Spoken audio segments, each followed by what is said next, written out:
እሺ ቀጥለው ምን አሉ? እሺ الرحمن الرحيم አዛኝ ነው ወይስ አዛኝና ሩህሩህ የሚለው? እሺ ጥሩ። በሁለተኛዎቹ ዑለማዎች ከሄድን አርህማን የሚለው ሩህሩህ ብለን እንይዛለን። አርሂም የሚለው አዛኝ ብለን እንይዛለን። በሁለተኛው ዑለማዎች ከሄድን ሩህሩህ የሚለውና አዛኝ የሚለው ቃል ሩህሩህ የሚለው ማቀፍን ይጠቀልላል። በአማርኛ ሲያስቀምጡ ሩህሩህና አርህማን ለሚለው ሩህሩህ የሚለውን ቃል ሲጠቀሙና ረሂም የሚለውን አዛኝ ቃል ሲጠቀሙ እነሱ በሁለተኛው ኢንተርፕሪቴሽን ነው የሄዱበት። በሁለተኛው ትንተና ነው የሄዱት። ገብታችኋል? ብዙ ቦታም ሲቀራ ኪታብ ያንን ነው የሚሄዱት። ሁለተኛውን እይታ ነው የሚሄዱት። የመጀመሪያው ኢብኑ አልቀይም እሳቸው የመረጡበት መንገድ ነው። አንዳንድ የቁርአን አንቀጾች የሚጠቅሷቸዋል። ስለዚህ አርህማን የሚለው ሩህሩህ ብለን እንይዛለን በሁለተኛው እይታ ከሄድን ማለት ነው። አርሂም የሚለው ደግሞ አዛኝ ብለን እንይዛለን ማለት ነው። የትኛውን ብትይዙ ችግር የለውም ማለት ነው። ከዛ ምን አሉ? ሌላ ጥያቄ አለው ሰው? ከዛ ቀጥለው ምን አሉ? ሚን አዕጀብ العجاب አሉ። ሚን አዕጀብ በጣም የሚገርም العجاب በጣም ከአስደናቂ የሚያስደንቅ ማለት ነው። ገርሞ የሚገርም ማለት ነው። ሚን አዕጀብ العجاب ሚን አዕጀብ العجاب ገርሞ ከሚያስገርም ማለት ነው። ወአክበሪ الآيات ወአክበሪ ትላልቅ ማለት ነው። ወአክበሪ ትላልቅ አልአያቲ ምልክቶች አዳለቲ ጠቋሚ የሆኑ ትልልቅ ምልክቶች አዳለቲ ጠቋሚ የሆኑ በምን ላይ ነው የሚጠቁሙት? አላ ላይ ቁድረቲ ችሎታ ላይ አላህ ሁሉን ቻይ በመሆኑ ላይ ኦምኒፖተንት በመሆኑ ላይ ሁሉን ቻይ በመሆኑ ላይ የሚጠቁሙ ትላልቅ ምልክቶች ጠቋሚ የሆኑ ምልክቶች አላ ቁድረቲ በአላህ ችሎታ ላይ የአላህን ችሎታ አስመልክቶ ዲቴል አንገባም። ባጭሩ መመልከት የሚፈልግ ሰው የኢብኑ ተይሚያ ረሂመሁላህ ተዓላ መጅሙዕ አልፈታዋ 8ኛ ሙጀለድ መመልከት ይችላል። የአላህን ችሎታን አስመልክቶ ሰዎች ወደ 3 ይከፈላሉ። እሱን ይሄንን ከጨረስን እንመጣበታለን። ፊሎሶፊካሊም የሚነሱ ኢሹዎች ስላሉ ማለት ነው። አልመሊክ እንደዚሁም ተቆጣጣሪ የሆነ መሊክ ማሊክና መሊክ የሆነ ንጉስም ተቆጣጣሪም የሆነ እነዚህ ምልክቶች አንደኛ በምንድን ነው የሚጠቁሙት? አላ ቁድረቲላሂ አላ ቁድረቲል መሊኪል አልገላብ አላ ቁድረቲ በችሎታ ላይ አላህ ሁሉን ቻይ በመሆኑ አልመሊክ ተቆጣጣሪ በመሆኑ ላይ እንደዚሁም ደግሞ አልገላብ አሸናፊ በመሆኑ ላይ የሚጠቁሙት ትላልቅ ምልክቶች አሉ። ጠቋሚ የሆኑ ምልክቶች ሁሉን ቻይ በመሆኑ ላይ ሁሉን ተቆጣጣሪ በመሆኑ ላይ ሁሉን አሸናፊ በመሆኑ ላይ አልገላብ አሸናፊ። እነሱ ምንድናቸው ሲባል ሲተቱ ኡሱሊን 6 መሰረቶች ናቸው። እነዚህ አላህ ሁሉን ቻይ መሆኑን ሁሉን ተቆጣጣሪ መሆኑን አሸናፊ መሆኑን የሚጠቁሙ ትላልቅ ምልክቶች የተባሉት ምንድናቸው? ሲተቱ 6 ኡሱሊን መሰረቶች ናቸው። ታዲያ እነዛ 6 መሰረቶች አላህ ሱብሓነሁ ወተዓላ በየነህ አላህ ገልጿታል። በየነህ አላህ ገልጿታል፣ አብራርቷታል። አላህ ተዓላ ከፍ ያለው እንዴት ነው አላህ ያብራራቸው እነዚህ 6 መሰረቶች ሲባል በያነን ማብራራትን ዋዲሐን ግልጽ ያለ ማብራራትን እነዚህ 6 መሰረቶችን አላህ አብራርቷቸዋል። ለማን ነው ያብራራው? እንግዲህ ማብራራት የሚባለው ነገር የሁሉ ሰው አስተሳሰብ አንድ አይደለም። የመረዳት አቅሙ ለሊቃውንቶች ነው እንዴ እንደዚህ በግልጽ መልኩ ያብራራው? አይደለም። ለነሱ ሳይሆን እንደውም ከነሱ በታች ለሆነ ሊልዓዋሚ ለሰፊው ህብረተሰብ ሊረዳው በሚችለው መልኩ ግልጽ የሆነን ማብራራትን እነዚህ 6 መሰረቶችን አላህ ሁሉ ቻይ መሆኑን ተቆጣጣሪ መሆኑን አሸናፊ መሆኑን የሚጠቁሙ እነዚህ ትላልቅ 6 ምልክቶችን አላህ ግልጽ አድርጓቸዋል። በያነን ግልጽ ማድረግን ዋዲሐን ግልጽ የሆነ ማብራራትን ማለት ለማን ሲባል ሊልዓዋሚ ለሰፊው ህብረተሰብ ሊረዳው በሚችለው መልኩ አይደለም። ጣሊበል ዒልም ይቀርና ሰፊው ህብረተሰብ ተራ የሚባለው ማለት ነው። ታዲያ እንዴት ነው ያብራራው? ለሰፊው ህብረተሰብ አላህ ሱብሓነሁ ወተዓላ በምን መልኩ ነው ያብራራላቸው ሲባል ፈውቀ አለ የበላይ የሆነ ፈውቀ የበላይ ማ የظኑ ከሚጠረጥረው የበላይ የሆነ አዛኑን ጠርጣሪዎች ከሚጠረጥሩት በላይ አላህ አብራርቶታል አለ። ፈውቀ የበላይ ማ የظن الظانون ጠርጣሪዎች ከሚጠረጥሩት በላይ አላህ አብራራ። እንዴት ነው ያብራራው ሲባል በዚህ መልኩ ሊያብራራው፣ ግልጽነቱማ በዚህ መልኩ ነው ሊያብራራው ብሎ አንድ ሰው ከሚገምተው ከሚጠረጥረው በላይ አላህ ከዛ በላይ አብራርቶታል እነዚህ 6 መሰረቶች። ነገር ግን ثم ከዛም እንዲህ ከመሆኑ ጋር ማለት አላህ እነዚህ 6 መሰረቶች ግልጽ በሆነ መልኩ አንድ ገማች ከሚገምተው በላይ ከማብራራቱ ጋር ثم ከዛም بعد هذا ከዚህም በኋላ هذا ይህ ማለት እንዲህ ከመብራራቱም በኋላ غلط فيها غلط ተሳስተዋል فيها በሷ ሲባል በማን በስድስቱ መሰረቶች ማለት ከሲሩን ብዙ የሆኑ ሰዎች ተሳስተዋል። ምን አይነት ሰዎች ናቸው ደግሞ የተሳሳቱት?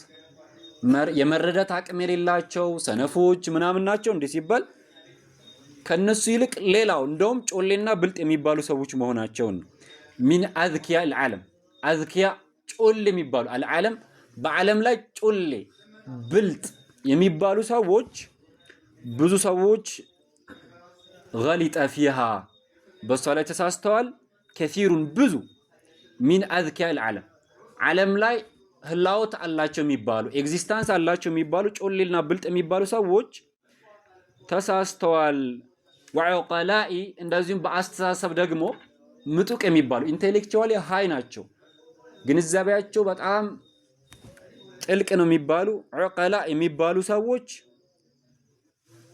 ዑቀላኢ በኒ አደም ከአደም ልጆች ማለት ነው። በአስተሳሰብ ምጡቅ የሚባሉ ሰዎች ተሳስተዋል።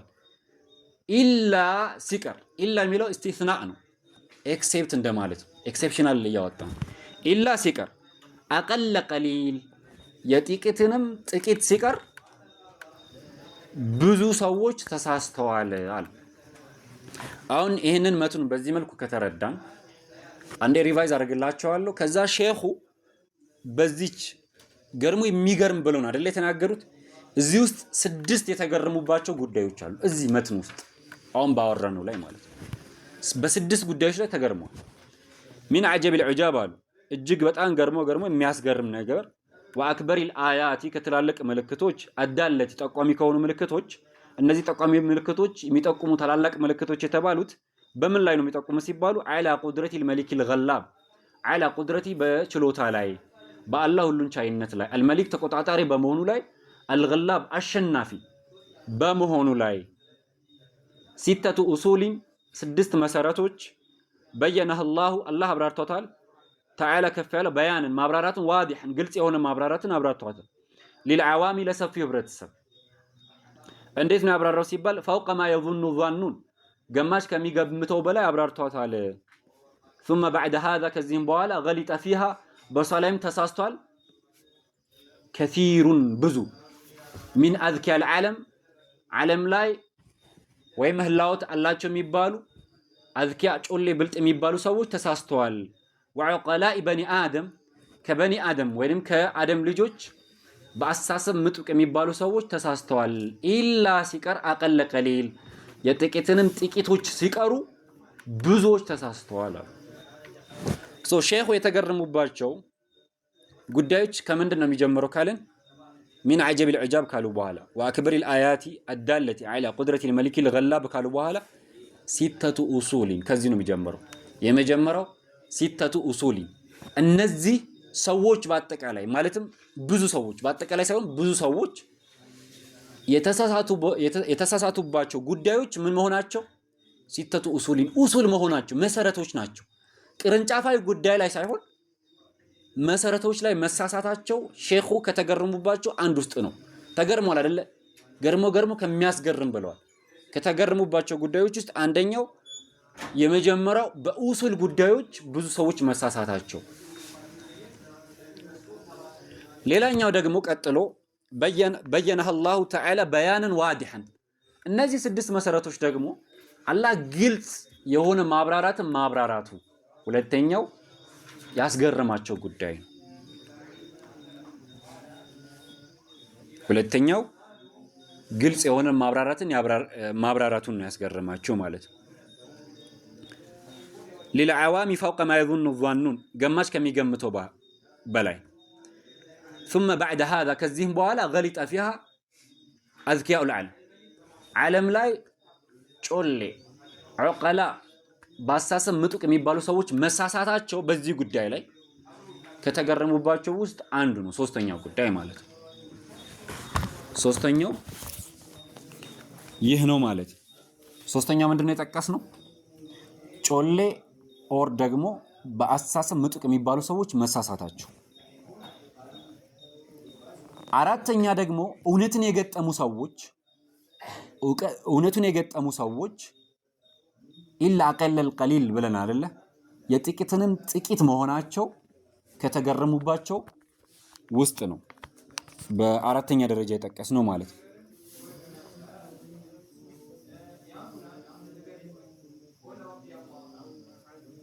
ስንት ነው የጠቀስነው እስካሁን?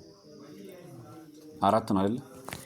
ሌላኛው አምስተኛው የመጀመሪያው መሰረትን ከሌሎቹ በተለየ መልኩ አላህ Subhanahu Wa Ta'ala ቦታ ሰጥቶ ይበልጥ ማብራራቱን ከተገረሙባቸው ውስጥ የሚጠቀስ ነው። ስንት ሆነ? አምስት። አንድ ይቀረናል። አንደኛው ምንድነው?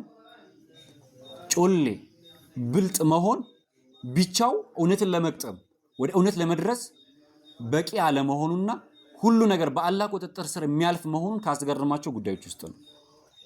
6 ሞላ ማለት አይደለ?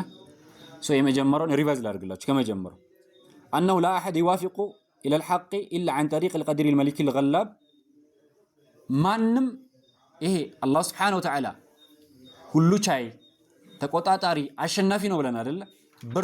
በርሱ በኩል ቢሆን እንጂ የሚቆጣጣር እውነትን ሊገጥም የሚችል ባለመኖር ከተገረሙባቸው ውስጥ አንደኛው። ሁለተኛ ደግሞ أنها أصول እነዚህ የተሳሳቱባቸው አዝኪያ ዑቀላ የሚባሉ ሰዎች የተሳሳቱባቸው ጉዳዮች መሰረቶች መሆናቸው። ሶስተኛ ደግሞ አላህ Subhanahu Wa Ta'ala ግልጽ የሆነን ማብራራትን ግልጽ ማድረጉና መግለጹና ማብራራቱን። በአራተኛ ደረጃ አዝኪያ ዑቀላ የሚባሉ ሰዎች መሳሳታቸው ነው። አምስተኛ ደግሞ እውነትን የገጠሙ ሰዎች አቀለ ቀሊል የተባሉት ጥቂት መባላቸው ጥቂት መሆናቸው ከተገረሙባቸው ውስጥ ነው። ስድስተኛ የመጀመሪያው መሰረትን አላህ Subhanahu Wa Ta'ala በሰፊው መግለጹና ማብራራቱ ነው ማለት ነው። አልያዛችሁትም? ስድስቱን በዚህቹ ላይ መትኑን እያያችሁ ለመሸምደድና ለማስታወስ የመጀመሪያው على قدرة الملك الغلاب ከሚለው ተነሱ። ከዛ መነሳት አለብን። ስለዚህ ማንም እውነትን ሊገጥም የሚችለው በአላህ በኩል መሆኑን አላህ የሁሉ ነገር ተቆጣጣሪ መሆኑን ከሱ እንነሳለን። ከዛ እነዚህ መሰረቶች ደግሞ ኡሱል መሆናቸው ሲተቱ ኡሱልን ይላል መሰረቶች መሆናቸው። ከዛ ደግሞ አላህ ምን አይነት በያንን ዋዲሐን ግልጽ የሆነ ማብራራቱ። ከዛ ደግሞ ثم بعد هذا غلط فيها اذكياء العالم ብለናል። በዓለም አዝኪያ የሚባሉ ዑቀላ የሚባሉ ሰዎች መሳሳታቸው፣ ጮሌ ብልጥ የሚባሉ ሰዎች፣ አዋቂ የሚባሉ ሰዎች። ቀጥሎ ደግሞ እውነትን የገጠሙ ሰዎች ኢላ አቀለል ቀሊል ተብለዋል። የጥቂትንም ጥቂቶች ሲቀሩ ተብለዋል። እውነትን የገጠሙ ሰዎች እጅግ በጣም ጥቂቶች መሆናቸው። ስድስተኛው ደግሞ የመጀመሪያው መሰረት ተውሂድ ነው እናያለን። የመጀመሪያው መሰረት አላህ ከሌሎች ይልቅ ቦታ ሰጥቶ በይበልጥ ማብራራቱ ከተገረሙባቸው ውስጥ የሚመደብ ነው ማለት ነው። ስለዚህ ይህንን አስመልክቶ ዑለማዎቹ ምን ይላሉ? አነ ዘካአ ይላሉ።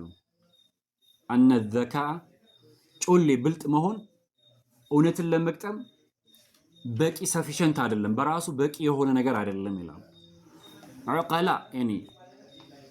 በአሳሰብ ምጡቅ የሚባሉ ሰዎች አቅል ስላላቸው በአሳሰብ ምጡቅ መሆናቸው ብቻ እውነትንም ለመቅጠም በራሱ ሰፊሸንት አይደለም፣ ሰፊሸንት ኮንዲሽን አይደለም፣ ብቻውን በቂ የሆነ ነገር አይደለም። ለዛ ነው الإمام الشافعي رحمه الله تعالى ሲናገሩ اعلم ይላል እወቅ أن لعقلك منتهى ይላሉ። ለአቅልህ ለአእምሮህ ገደብ አለው። ከማ ሊነظሪከ ሙንተሃ ይላል። ልክ ለእይታህ ገደብ እንዳለው ሁሉ ለአእምሮህ ገደብ አለው ይላል። ስለዚህ አንድ ሰው በአሳሰብ ምጡቅ መሆኑ በዓለማዊ ዕውቀት ብቻ ጥልቅ ግንዛቤ መኖሩ እውነት ለመቅጠም ብቻውን በቂ አይደለም ማለት ነው።